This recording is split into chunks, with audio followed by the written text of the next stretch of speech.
ಶಕುಂತಲಾ ದೇವಿ T. Soujanya, ನಿನ್ನ ಕೈಯಲ್ಲಿರುವ ಬೇರೆ ಯಾವುದು? ತಾಯಿ ಬೇರು. ತಾಯಿ ಬೇರಂತ ಯಾಕಂತ ಅದಕ್ಕೆ? ಒಂದು ಮುಖ್ಯವಾದ ಬೇರು ಹೊಂದಿರುತ್ತದೆ ಮತ್ತು ಅದರ ಸಣ್ಣ ಸಣ್ಣ ಬೇರುಗಳು ಹುಟ್ಟಿರುತ್ತವೆ.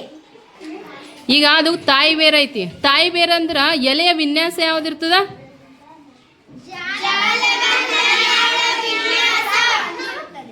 ಹಾಂ, ಈಗ ಸೌಜನ್ಯ ಬಳಿ ತಾಯಿ ಬೇರು ಐತಿ.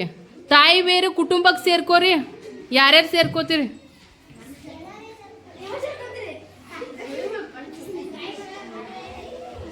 ಶ್ರೀಲಕ್ಷ್ಮಿ, ನೀ ಯಾಕೆ ತಾಯಿ ಬೇರು ಕುಟುಂಬಕ್ಕೆ ಸೇರ್ಕೊಂಡಿಲ್ಲ? ತಂತು ಬೇರೆ ಐತಿ. ನೋಡಮ್ಮ ಹೆಂಗೈತಿ ತಂತು ಬೇರು. ಹಾಂ, ತಂತು ಬೇರಿದ್ರ ಅದಕ್ಕೆ ಅದ್ರ ಎಲೆ ವಿನ್ಯಾಸ ಯಾವ್ದಿರ್ತದ? ಈಗ ತಾಯಿ ಬೇರು ಇತ್ತಂದ್ರ ಎಲೆ ವಿನ್ಯಾಸ ಯಾವ್ದಿರ್ತದ? ಸಂತು ಬೇರು ಇತ್ತಂದ್ರ